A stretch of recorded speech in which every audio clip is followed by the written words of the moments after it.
और D2। जो घोटाला हुआ है ये माननीय मंत्री जी ही यहाँ की थी जो पहले, उन्हीं के विभाग का घोटाला।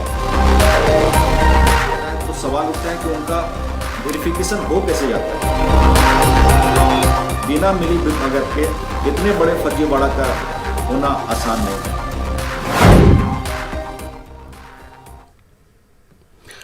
नाज़रीन आदाब, न्यूज़ 18 उर्दू में आपका इस्तकबाल है। मैं हूं मोहम्मद विसाल आजम और आप देख रहे हैं खबर खास पे आज एक ऐसे घोटाले की बात करेंगे जो हुआ है और ख़ुद ये कह रहा है झारखंड के वज़ीर आला हेमंत सोरेन का।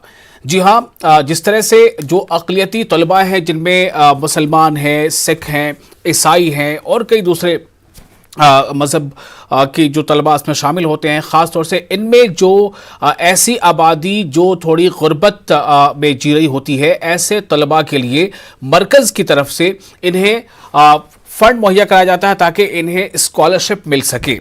और ये स्कॉलरशिप भी इस तरह से दिया जाता है कि डायरेक्ट बेनिफिट ट्रांसफ़र, यानी जो तलबा हैं स्कूल, जिस स्कूल से वो जुड़े हैं, स्कूल वाले उसकी वेरिफिकेशन करेंगे, तलबा जो है वो फॉर्म भरेंगे, स्कूल वाले वेरिफिकेशन करेंगे और उसके बाद उन तलबा के नाम से अकाउंट होगा जिनमें सीधे उनके अकाउंट में पैसे आएंगे। ऐसा होता रहा है, लेकिन झारखंड के बारे में यह खबर है कि झारखंड में पिछले 2-3 सालों में लगातार फर्जी तरीके से इस फंड से पैसे निकाले गए और जो हकदार तलबा थे वो इनसे महरूम रह गए। तो आज हमारी कोशिश यही है जानने की कि किसने मारा अक़लियती तलबा का हक। जो घोटाला हुआ है ये माननीय मंत्री जी ही यहाँ की थी जो पहले, उन्हीं के विभाग का घोटाला। तो सवाल उठता है कि उनका वेरिफिकेशन हो कैसे जाता है? बिना मिली भगत के इतने बड़े फर्जीवाड़ा का होना आसान नहीं है।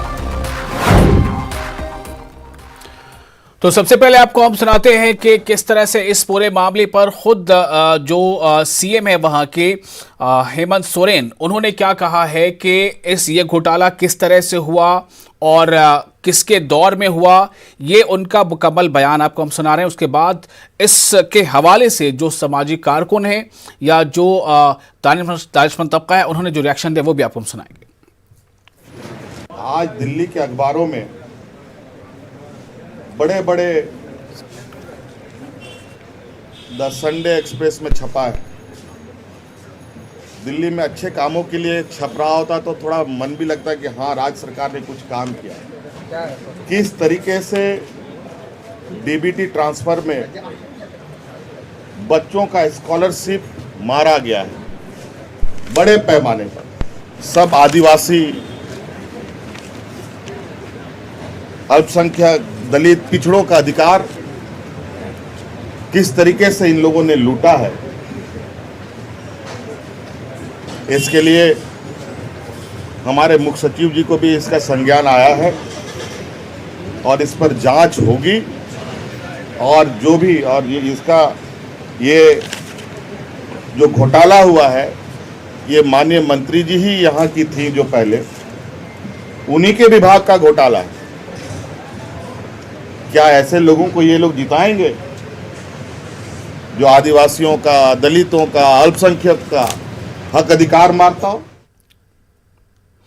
और नाज़रीन आपको बता दें कि हमने यानी कि न्यूज़ 18 उर्दू ने इस ताल्लुक़ से तकरीबन 1 महीने पहले भी ख़बर दिखाई थी और लगातार इस तरफ इशारा दिलाया था, तवज्जो दिलाई थी कि किस तरह से वहाँ अक़लियतों के जो उनका हक़ है, अक़लियती तलबा का, वो लगातार वो हक़ उन्हें मिल नहीं पा रहा है और किसी और तरीक़े से, किसी और फ़र्ज़ी तरीक़े से पैसे कोई और निकाल ले रहा है। तकरीबन सिर्फ 2019-20 जो माली साल है उसमें उसके ताल्लुक़ से ये बात है कि 50 करोड़ के आसपास जो है ये रकम की खुदबुद की गई है। अब इस मामले पर जो समाजी कारकुन लगातार इस बारे में लोगों को बेदार करते रहे हैं, उनका क्या कहना है, जो दानिशमंद तबका है वो क्या कहता है, ये सुनते हैं। 2019-20 में झारखंड राज्य अल्पसंख्यक वित्त एवं विकास निगम के निदेशक महोदय ने सारे जिले के नोडल ऑफिसर को एक लेटर इशू किया और ये बताया गया कि जो भी स्कूल और कॉलेज है उन्हें पुनः यूजर आईडी पासवर्ड लेना होगा। अब डिस्ट्रिक्ट नोडल ऑफिसर जो जिला कल्याण पदाधिकारी है, उन्होंने भी एक आवेदन निकाल करके, प्रेस विज्ञप्ति निकाल करके स्कूल कॉलेज को जानकारी दी कि नए यूजर आईडी पासवर्ड के लिए आपको ऑफिस में आवेदन देना होगा। बहुत सारे लोगों ने आवेदन दिया, प्रक्रिया जटिल थी। उसके बाद भी कई स्कूल कॉलेज को यूजर आईडी पासवर्ड निर्गत किया गया। अब सवाल ये उठता है कि इतनी प्रक्रियाओं के बाद user ID password school college को दिया जाता है और स्कूल कॉलेज ही वेरीफाई करते हैं। इसके बाद भी जो बच्चे जो पढ़ते नहीं हैं, जो मजदूरी करते हैं, जो घरों में महिलाएं रहती हैं, या जो बच्चे किसी दूसरे स्कूल में पढ़ते हैं, उनको हॉस्टलर बना करके स्कॉलरशिप का फॉर्म भर दिया जाता है। तो सवाल उठता है कि उनका वेरिफिकेशन हो कैसे जाता है। मुझे लगता है कि इसमें कहीं ना कहीं मिलीभगत है और बड़े पैमाने पर मिलीभगत है। बिना मिलीभगत के इतने बड़े फर्जीवाड़ा का होना आसान नहीं है। मुझे लगता है इसकी एक जांच होनी चाहिए और जांच से ही पता चलेगा कि कौन कौन लोग इसमें संलिप्त हैं। ताल्लुक रखते हैं, उन सभी के दानिशवरों से मैं गुजारिश करूंगा कि इस तरह के जो भी मामलात आए हैं उससे खिलाफ और फौरन खड़े हों, चूँकि हमारे बच्चों के मुस्तकबिल का मामला है, हमारे बच्चों के तालीमी फौकियत का मामला है। और ख़ासकर मैं शुक्रिया अदा करता हूँ काबिल एहतराम जनाब हेमंत सोरेन साहब का, वज़ीर आला झारखंड रियासत, जिसने फ़ौरन न्यूज़ 18 के उर्दू बुलेटिन के इस खबर के बाद संज्ञान लिया और जांच का आदेश दिया। और यह जांच का आदेश यकीनी बहुत ज़रूरी है। मैं हेमंत सोरेन के हौसले, जज्बे, नेक नियति कदर करता हूँ और यकीन रखता हूँ कि जनाब हेमंत सोरेन साहब स्कॉलरशिप जो अक़लियत को बच्चों के तालीमी फ़रोग़ के लिए सबसे उम्दा एक ऐसा तोहफा होता है। तो इस तरह से अक़लियतों के हुकूक सल्ब किए जा रहे हैं। अब सवाल ये पैदा होता है कि क्या ये किसी ख़ास हुकूमत में या किसी ख़ास दौर में होता है? ऐसा भी नहीं है, चूँकि माजी में कई ऐसे वाक़यात सामने आए हैं जब ये पता चलता है कि कहीं भी या कोई भी सरकार ऐसे मामलों से वो खाली नहीं रही है, या तो उसे कई बार पता नहीं चलता। लेकिन इस मामले में सबसे अहम सवाल ये है कि बिना स्कूल स्टाफ के, बिना सरकारी मुलाजिम के मिली भगत से क्या ये मुमकिन है? और अगर ये मिली भगत हुई है तो इसकी तार जो है वो कहाँ कहाँ तक जुड़ते हैं। इसलिए जो अभी हेमंत सोरेन को आप सुन रहे थे, उन्होंने कहा है कि इसकी जो जिम्मेदारी है वो इस वजारत के वजीर तक जाती है जिनका नाम है लुइस मरांडी। अब तो वो वजीर नहीं है, जाहिर सी बात है, वहाँ पर इक़्तिदार बदल चुका है झारखंड में। अब वहाँ पर यूपीए की सरकार है, हेमंत सोरेन वहाँ की वज़ीर आला हैं। तो इस मामले पर हम बातचीत करेंगे। हमारे साथ मौजूद हैं के रहमान खान साहब, जो साबिक मरकज़ी वज़ीर हैं। और सबसे अहम बात यह है कि यूपीए ने ही इस स्कीम की शुरुआत की थी कि जो अक़लियती मालियाती तरक्याती कॉर्पोरेशन के तहत जो अक़लियती तलबा हैं, जो गरीब तलबा हैं, उन तक माली इमदाद पहुँचे और वो तालीम का सफ़र अच्छी तरह से पूरा कर सकें। हमारे साथ हैं अफजल अनीस भी, जो समाजी कारकुन हैं, जिन्होंने इस मसले को बार बार उठाया भी और साथ ही साथ लोगों को बेदार किया कि कैसे वो अपना हक हासिल करें, किस तरह से वो इसमें आगे बढ़ें।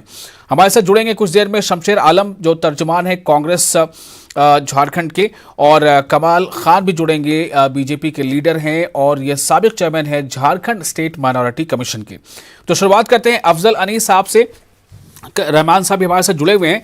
अफजल अनीस साहब, सबसे पहले मैं ये जानना चाहूँगा कि कब से ऐसा लगा कि झारखंड में इस तरह की खुर्द-बुर्द की जा रही है और जो अक़लियती तलबा हैं उनको जो इमदादी रकम मिलनी चाहिए उन्हें उनके हक से महरूम रखा जा रहा है? कैसे इसका एहसास हुआ, कब से ये पता चला?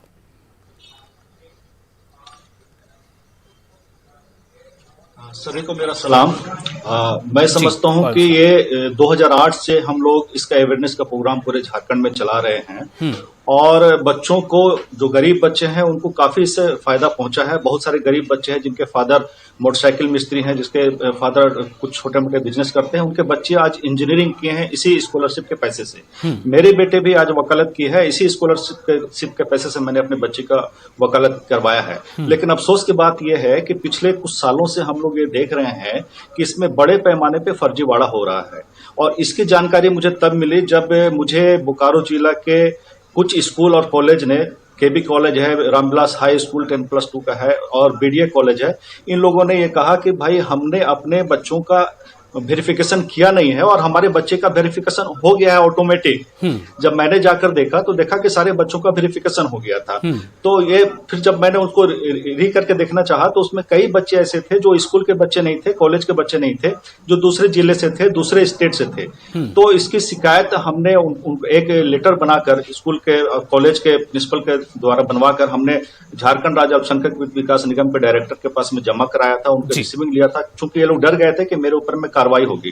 तो ये मुझे लगता है कि 2016-17 से ये वेरिफिकेशन किया जा रहा है ऐसे बच्चों को जो बच्चे पढ़ते नहीं है।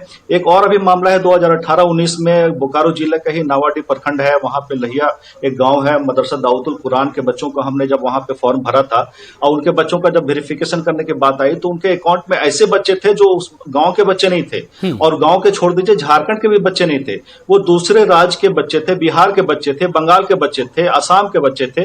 वो जब मैंने फोन से बातचीत करना शुरू किया तो पता चला कि ये लोग तो दूसरे स्टेट के बच्चे हैं। मैंने पूछा तो वो बहुत सारे ऐसे थे जो पढ़ते नहीं थे, कोई मजदूरी करते थे, कोई रिक्शा चलाते थे, कोई ठेला चलाते थे। तो उन लोगों ने बताया कि हम लोगों को बताया गया है कि बाहर से पैसा मंगवाएंगे, जो भी पैसा आएगा उसमें आधा आपको रखना है, आधा हमें दे देना है। तो इस तरह के एक ग्रुप जो है पूरे झारखंड में सक्रिय है और आज भी कई जिलों से मेरे पास ये शिकायत मिल रही है। और अभी स्कॉलरशिप का फॉर्म जब हम लोग भरते हैं तो ये देखते हैं कि बहुत सारे बच्चे का फॉर्म फिलअप हो गया, उसमें तो कुछ ऐसी महिलाएं घर में रहती हैं, उनके नाम से भी उनका आधार कार्ड, बैंक खाता लेकर उनका फॉर्म फिलअप कर दिया गया कि बाहर से पैसा मंगवाएंगे, लेकिन वो नेशनल स्कॉलरशिप पोर्टल में है, उसका रजिस्ट्रेशन दिख रहा है। तो ऐसे बच्चों को दूसरे स्कूल का, दूसरे बच्चों को दूसरे राज्य का स्टूडेंट बना करके, हॉस्टलर बना करके और 10,700 रुपए दिलाने की बात करके, और गजब की बात यह है कि 10,700 रुपए उसके अकाउंट में आ भी जा रहा है जी। तो ये कहां से आ रहा है, ये बड़े जांच का विषय है। मैं माननीय मुख्यमंत्री जनाब हेमंत सोरेन जी का शुक्रिया अदा करता हूं कि उन्होंने जांच का आदेश दिया है, और अगर इसकी जांच होगी तो सिर्फ यह नहीं कि 2019-20 का ये मामला आएगा, मैं समझता हूं 2016-17 से इसकी जांच कराया जाए तो लाखों करोड़ों रुपया का इसमें हेरफेर, लाखों करोड़ों का हेरफेर सामने आएगा। अब जाहिर सी बात है कि अगर इसमें सच्चाई है तो न जाने कितने तलबा अपना फ्यूचर, अपना मुस्तकबिल संवारने के बगैर वो रह गए, कितने तलबा का ऐसे मुस्तकबिल संवर सकता था। हमारे साथ के रहमान खां हैं, साबिक मरकजी वजीर। रहमान खां साहब, आपका बहुत इस्तकबाल है न्यूज़ 18 उर्दू के इस खास प्रोग्राम में, और आपसे सवाल ये है कि यूपीए के दौर इक़्तिदार में इस स्कीम की शुरुआत हुई थी, विजन क्या था और क्या आपको भी ऐसी खबरें इससे पहले मिली हैं कि ये तो अभी झारखंड की बात हम कर रहे हैं कि इसके अलावा और भी कहीं इस तरह से इसका गलत इस्तेमाल हुआ है, पैसे गलत हाथों में चले गए हों? रहमान साहब जी, बहुत बहुत शुक्रिया जी। ये बहुत बड़ा जो ने आपने ये स्कॉलरशिप के घोटाले की जो आज ये न्यूज़ 18 के ज़रिए से खुलासा हुआ है, एक बहुत बड़ा अच्छा काम हुआ है जी। हेमंत साहब ने भी जो इंक्वायरी ऑर्डर की है, मैं उनका शुक्रिया अदा करता हूँ। देखिए, ये अक़लियतों के जहाँ मसले आते हैं, यहाँ हुकूमत से कहीं ना कहीं गफलत होती है। हुकूमत की इसमें निगरानी कम होती है, ऑफिसरों की निगरानी कम होती है, क्योंकि पब्लिसिटी दिया जाता है कि माइनॉरिटीज़ को ये किया जा रहा है, वो किया जा रहा है, इतने करोड़ रुपए रख दिए कर रहे हैं, मगर वो ग्राउंड लेवल पे पहुंच रहे हैं या नहीं, इसके ऊपर हुकूमत के पास कोई एक ऐसा इदारा इसकी जिम्मेदारी लेने वाला नहीं है। यानी कि सेंट्रल गवर्नमेंट के जो भी स्कीम्स हैं, क्योंकि चाहे अक़लियती उमूर के हो या दूसरे हो, ये स्टेट गवर्नमेंट के थ्रू ही डिस्ट्रीब्यूट किया जाता है। जैसा कि आपने कहा, डायरेक्ट ट्रांसफ़र बेनिफिट जो है वो मेरे ज़माने में ही शुरू हुआ ये स्कॉलरशिप का, क्योंकि इसकी मिसयूज़ को रोकने के लिए कि डायरेक्ट जो स्कॉलरशिप के लड़के जिनको मिलती है उनको डायरेक्ट उनके बैंक अकाउंट को जाए। और ये जो है इसके ऊपर एक यानी जी हमारे सोशल वर्कर छोड़ के किसी की तवज्जो अगर ये सही पहुंच रहा है या नहीं, तो 2012 और 13 में मैंने ये मैं इसका बैकग्राउंड बताना चाहता हूँ। जब सचार कमेटी रिपोर्ट मंजर आम पर आई और उस वक्त पर सचार कमेटी के जो इम्प्लीमेंटेशन शुरू हुई यूपी में, तो ये स्कॉलरशिप एक बहुत बड़ा जो स्टेप लिया गया गवर्नमेंट ऑफ इंडिया से, क्योंकि एजुकेशन बैकवर्डनेस को करने के लिए लगभग 80 लाख से 90 लाख बच्चों को इसकी बेनिफिट मिल रही थी उस वक्त पर जब मैं इख्तिदार में था।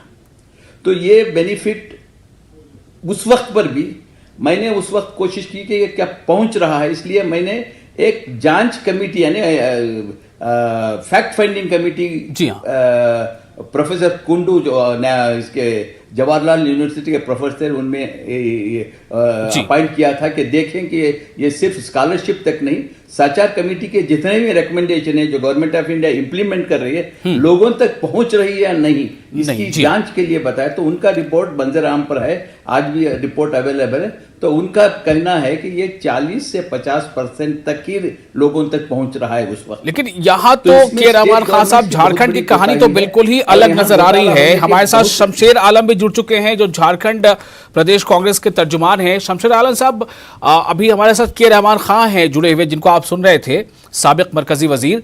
सवाल इस बात का है कि यूपीए के दौर में जो स्कीम शुरू की गई ताकि अकलियतों में जो गरीब तबका है उनको पैसे मिले और वो उनकी पढ़ाई पूरी हो सके, और झारखंड से खबर यह है वज़ीर आला हेमंत सोरेन ने भी कहा है कि इसमें घोटाला हुआ है, इसकी जांच की जाएगी। कैसे घोटाला मुमकिन हो पाता है?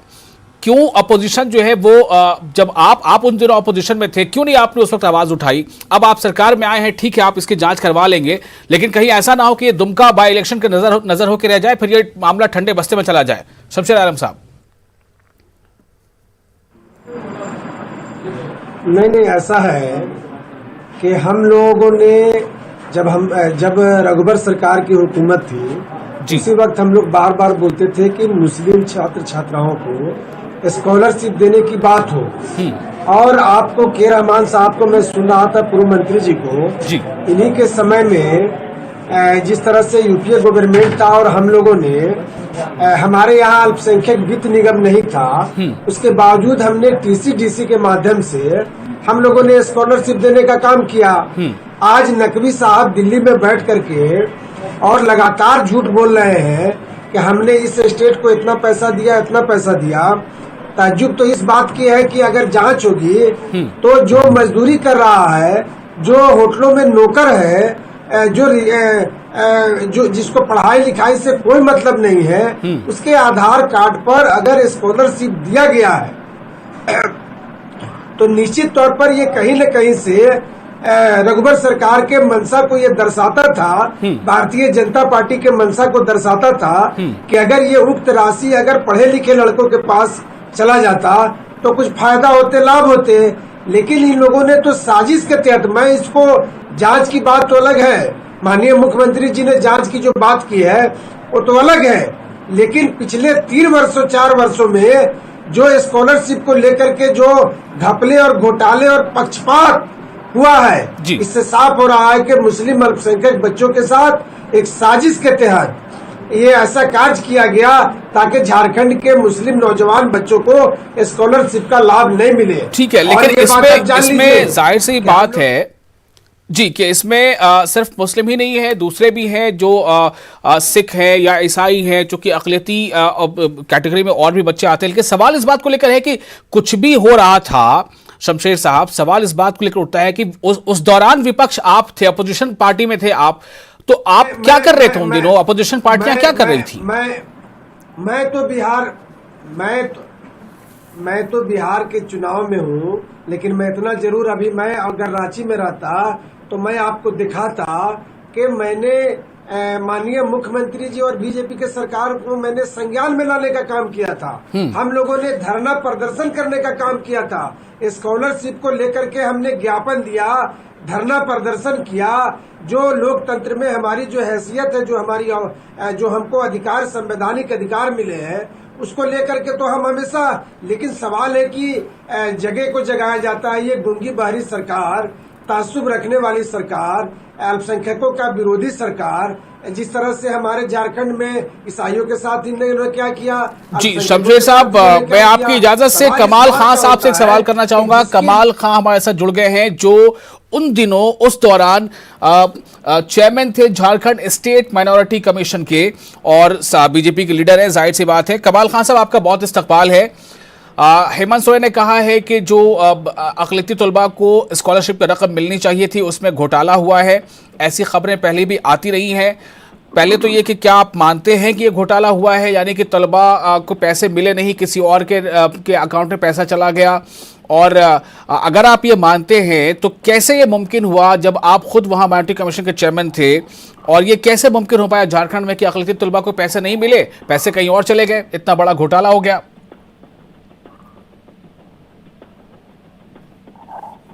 कमाल खान साहब को मेरी आवाज मिल रही है? कमाल खान साहब, आपको मेरी आवाज मिल पा रही है? जी कमाल खान साहब, सवाल ये है कि झारखंड में अक़लियती तलबा को स्कॉलरशिप की रकम नहीं मिल पाती है, पैसे कहीं से कहीं चले जाते हैं। 2019-20 में खास तौर से इस घोटाले को लेकर हेमंत सोरेन ने कहा है कि वो जांच करवाएंगे, क्या कहना है आपका? चालू है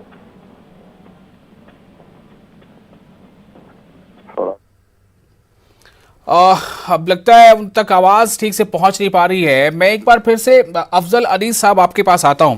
अफजल साहब, हमने के रहमान खान साहब को सुना, मरकजी हुकूमत ने सच्चर कमेटी की बुनियाद पर, रिपोर्ट के बुनियाद पर बहुत सारी ऐसी स्कीम लाई, उसका फ़ायदा मिल सकता था। लेकिन जो शमशेर साहब कह रहे हैं अफजल साहब, क्या वो काफ़ी लग रहा है? क्या उस दौरान, जब से आप कह रहे हैं कि 2008 से ये घोटाले होते चले आ रहे हैं, तो क्या उस दौरान विपक्ष पर जब भी कोई पार्टी रही हो उसने वक्त पर ये आवाज़ उठाई थी? नहीं, मैं ये कह रहा हूं कि 2008 से मैंने नहीं कहा, मैंने कहा कि 2016 से इस तरह की जानकारी आपने नहीं कहा, लेकिन और भी कई लोग हैं झारखंड में और कई तंजीमें जिन्होंने बराबर इसको लेकर आवाज उठाई है। आप 16 से ही बात कर लीजिए।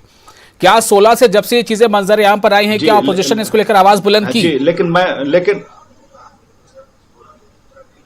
नहीं, मैंने कहीं नहीं देखा है ये, चूंकि हम लोग फील्ड पे काम करते रहे हैं। ये इतना बेहतरीन स्कीम है ये कि माइनॉरिटी के बच्चे अगर जो गरीब हैं उसको आराम से पढ़ाया जा सकता है, लेकिन मैंने कहीं देखा नहीं। आपको मैं बताऊं कि 2018-19 में 85,000 बच्चों का टारगेट था प्री मैट्रिक में, 1,39,000 बच्चों ने ऑनलाइन फॉर्म फिलअप किया। लेकिन अफसोस की बात यह है कि सिर्फ 39,000 बच्चों का ही फॉर्म को वेरिफिकेशन किया गया।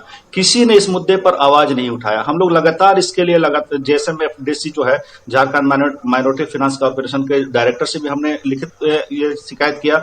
हमने लिखित शिकायत करके ये कहा कि भाई जिला के नोडल ऑफिसर इसका वेरीफाई नहीं कर रहे हैं, आप इस पे कुछ काम कीजिए। तो एक लेटर इशू किया गया था, लेकिन उसके बाद भी बच्चों का वेरिफिकेशन नहीं हुआ। लेकिन जो पॉलिटिकल पार्टियां ये कहती है कि इन मुद्दों को हम लोग उठाते रहे हैं, उनको बताना चाहिए कि कब उसने धरना प्रदर्शन किया इसके लिए, कब उसने ये कहा कि डिस्ट्रिक्ट के जो नोडल ऑफिसर है, झारखंड के कई जिला के नोडल ऑफिसर ने एक भी बच्चे का वेरीफाई नहीं किया है। किसी ने 2 बच्चे का किया है, किसी ने 4 बच्चे का किया है। और अफसोस की बात यह है कि सारे बच्चे फॉर्म भरने के बाद भी वजीफा पाने से महरूम रह गए। वो महरूम रह गए। कमाल खान साहब हमारे साथ जुड़ चुके हैं। कमाल खान साहब, आपको मेरी आवाज मिल पा रही है?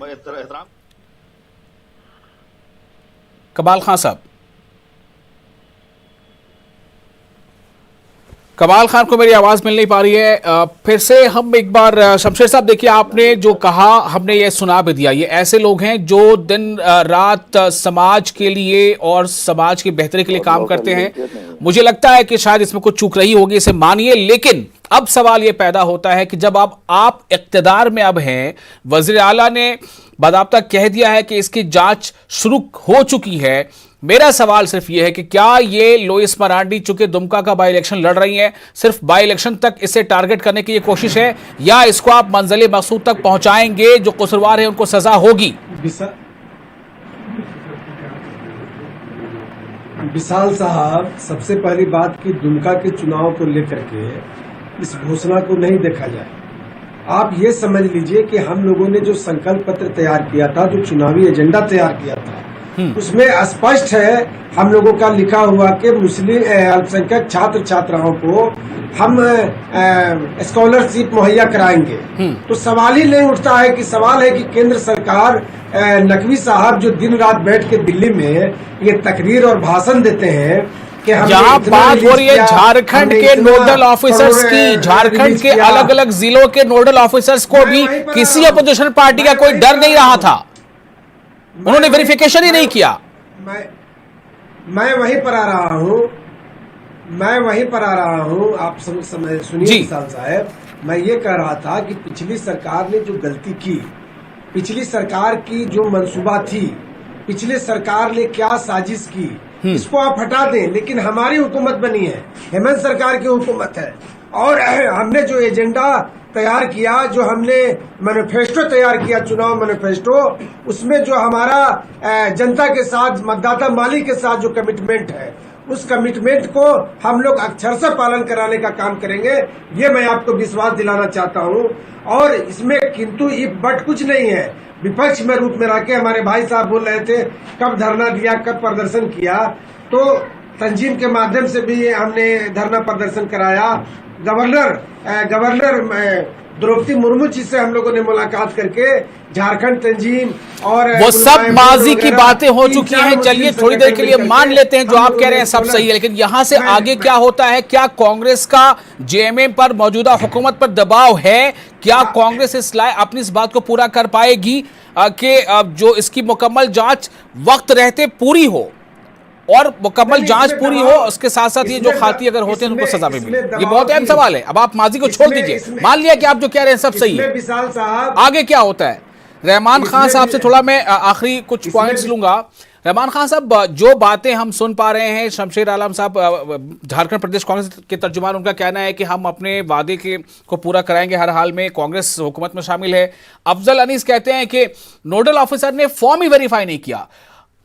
तो रहमान साहब, मैं ये जानना चाहता हूं कि आप इसमें लूप होल कहां देख पा रहे हैं और कहां पर इसे बहुत ज्यादा मजबूत करने की जरूरत है?